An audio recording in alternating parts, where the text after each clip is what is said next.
Côtoyer les étoiles. Pour l'acteur de Star Trek, William Shatner, il était impossible de refuser le cadeau offert par Jeff Bezos.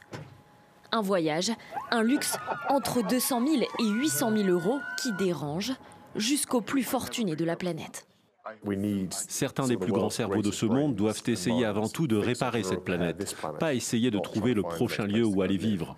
L'impact environnemental du tourisme spatial s'est imposé dans le débat public, mais quel est-il exactement ?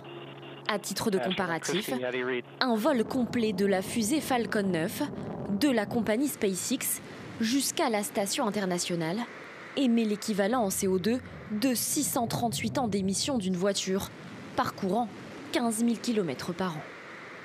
En plus du CO2, les vols spatiaux produisent des suies qui, projetées dans la haute atmosphère, modifient le climat à l'échelle de la planète entière.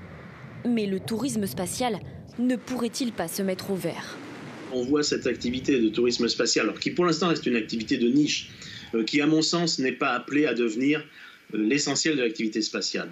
Mais on voit cette activité spatiale se développer, alors même qu'aujourd'hui les grandes compagnies aériennes, les grands constructeurs aéronautiques, évidemment, misent beaucoup sur des avions propres, sur de la motorisation non polluante, sur de la motorisation économique en énergie. Et donc il y a un contraste fort, c'est vrai, aujourd'hui, qui est là. Et on verrait mal en réalité une activité de tourisme spatial s'inscrire un petit peu à rebours de cela. Pour l'heure, le nombre de vols de fusées est faible.